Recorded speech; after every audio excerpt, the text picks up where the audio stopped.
El ciclo Rankine opera con vapor y se utiliza en las centrales eléctricas y termoeléctricas, las cuales producen actualmente gran parte de la energía eléctrica en el mundo. Podemos ver que este ciclo está compuesto por una bomba, una caldera, una turbina y un condensador. El agua ingresa en estado líquido saturado a la bomba para que éste le ayude a incrementar la presión, es decir, que del paso 1 a 2, la entropía del fluido se mantenga constante hasta llegar a presionar la caldera. Cuando el líquido sale de la bomba, encontramos la caldera. Esta es utilizada para incrementar la temperatura y de esta manera seguir incrementando la presión, ya que el objetivo principal es mover la turbina. En este proceso se tiene en cuenta la caldera debido a que su peculiaridad es que cambia en estado líquido a vapor, siendo esto importante ya que la turbina funciona solo con vapor. Para aprovechar la energía que hemos generado con el vapor, en el proceso se ubica una turbina que gracias a la presión y temperatura del vapor, esta va a girar produciendo trabajo.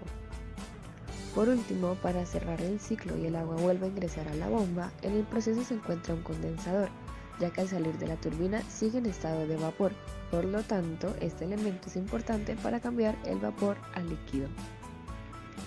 Podemos analizar el ciclo a través del siguiente gráfico de temperatura versus entropía, con la curva de saturación donde las líneas que cruzan la curva son isóbaras. En el proceso de 1 a 2, el punto 1 se encuentra en estado líquido saturado. Luego la bomba comprime al líquido para elevar la presión y pasar al punto 2, consumiendo trabajo. Esto se puede suponer sin transferencia de calor, es decir, adiabático. En un ciclo ideal no habrán pérdidas de energía por disipación de calor, por lo tanto, tampoco tendrá cambios de entropía, por lo que se puede considerar una compresión isentrópica. Al salir de la bomba se encontrará como líquido subenfriado, así que en el proceso de 2 a 3, este líquido se introducirá en la caldera, actuando a presión constante hasta encontrarse como vapor sobrecalentado, donde habrá una absorción de calor en el sistema.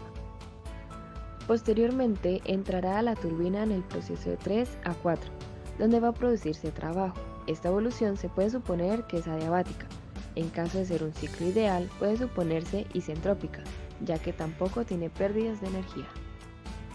El punto 4 es el único que no tiene un estado definido al salir de la turbina. Puede estar en vapor sobrecalentado, vapor saturado o, como generalmente se encuentra, en mezcla. Después ingresa al condensador donde se produce calor a presión constante.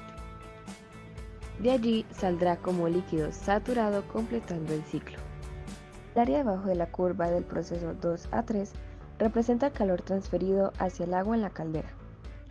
El área debajo de la curva del proceso 4 a 1 representa el calor rechazado en el condensador. Y la diferencia entre estas dos, es decir, el área encerrada por el ciclo, es el trabajo neto producido durante este. Para el rendimiento nos fijaremos en la fórmula de trabajo específico neto sobre el calor específico que entrega el universo, donde podemos decir que el rendimiento de Rankine ideal estimula la diferencia de entalpías del punto 1 y 2 más la entalpía del punto 3 y 4 sobre la diferencia de entalpías en puntos 3 y 2. Ahora, ¿cómo mejorar la eficiencia de este proceso? Para aumentar la eficiencia del ciclo, el fluido se somete a una serie de procesos que tiene como objetivo aumentar el área encerrada por el diagrama. En el precalentamiento, se precalienta el agua comprimida con los gases que se escapan por la chimenea de la caldera. No aumenta el área del diagrama, pero sí reduce el calor que se debe introducir al ciclo. En el recalentamiento, se recalienta el vapor que cruzó la turbina haciéndolo pasar por la caldera y luego por otra turbina de baja presión. En la regeneración consiste en extraer parte del vapor de la turbina para precalentar el líquido antes de entrar a la caldera. En resumen, el ciclo Rankine consiste en calentar agua en una caldera hasta evaporarla y elevar la presión del vapor. Este será llevado a una turbina donde se produce energía cinética a costa de perder presión. Su camino continúa en un condensador donde lo que queda de vapor pasa a estado líquido para poder entrar a una bomba que le subirá la presión para nuevamente introducirlo a la caldera. El ciclo real. El ciclo real varía respecto al ideal, ya que se debe tener en cuenta las irreversibilidades del sistema. Esto nos quiere decir que el sistema en procesos va presentando ciertas pérdidas. las cuales se deben estimar para no tener un cambio en la eficiencia deseada y el trabajo a realizar. En este diagrama se encuentran ambos ciclos, el ideal y el real. Entre estos dos existen pequeñas diferencias, como por ejemplo, se observa que del estado 1 al estado 2 interviene una bomba, mientras que del estado 3 al estado 4 una turbina. Ambos son caracterizados por realizar un estado isentrópico, pero difieren del estado ideal debido a los factores de irreversibilidad. Esto puede ser causado por la fricción de fluido o por la pérdida de calor, lo cual genera que el ciclo real presente un menor rendimiento en relación al ciclo ideal. Otra de las diferencias que podemos observar en el gráfico es que del estado 2 al estado 3 interviene la caldera, mientras que del estado 4 al estado 1 un condensador, ambos realizando un proceso isobárico. Estos dos difieren del ciclo ideal debido a la caída de presión que presenta tanto la caldera como el condensador.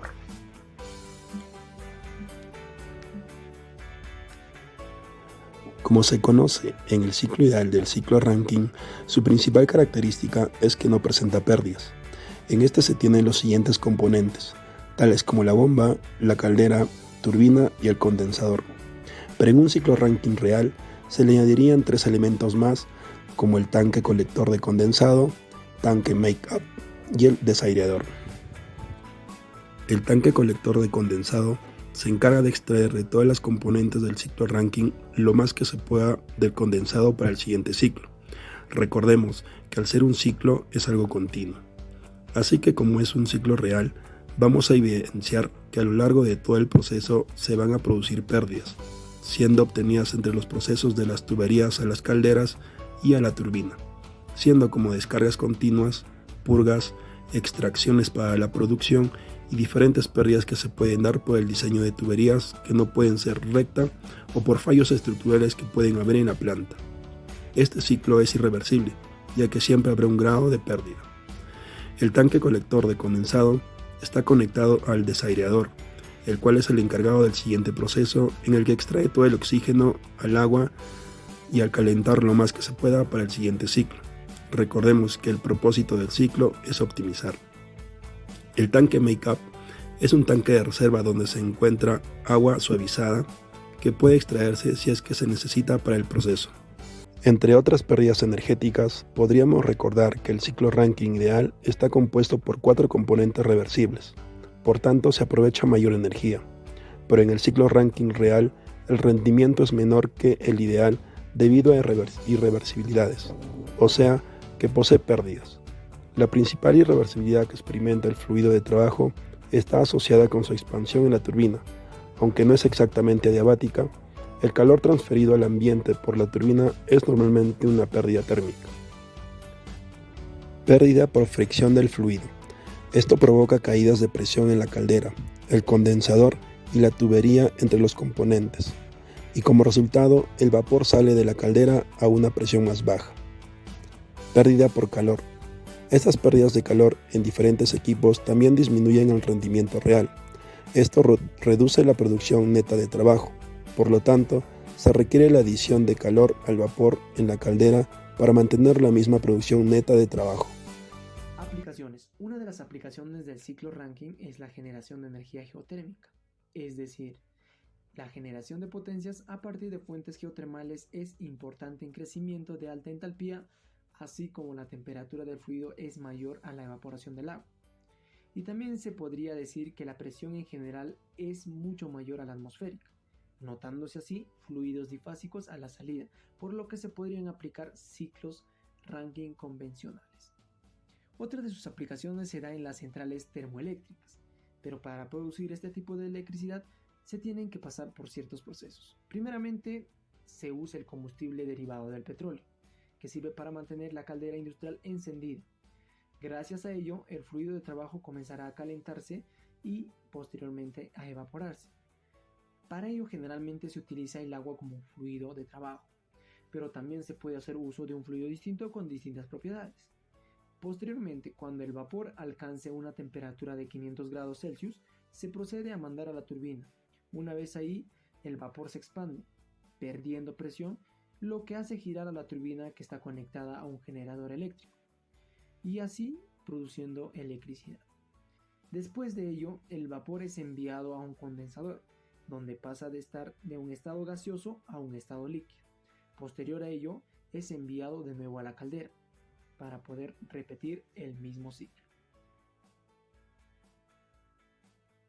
Por ejemplo, tenemos a la central termoeléctrica Reserva Frío Hilo 31, que opera bajo un régimen de reserva fría y está ubicada en Moquegua, al sur de la ciudad de Hilo. Esta central termoeléctrica entró en operaciones comerciales en el año 2013. Cuenta con tanques de almacenamiento de diésel con una capacidad de 195.000 barriles, que asegura su operación de 10 días a máxima carga y cuenta con las siguientes características. Una de sus características es que esta central es de ciclo simple, con una capacidad de 564 megawatts, que opera en una forma inicial con combustible diésel B5 y está preparada para operar con gas natural. Otra de sus características es que posee 3 turbinas duales. Cada una trabaja con una potencia nominal de 188.000 watts y funciona con una velocidad de 3.600 revoluciones por minuto. Otra característica muy importante que tiene esta central es que cuenta con 3 generadores, los cuales tienen una potencia de 221 megavoltio-amperio y una tensión de generación de 17 kilovoltios.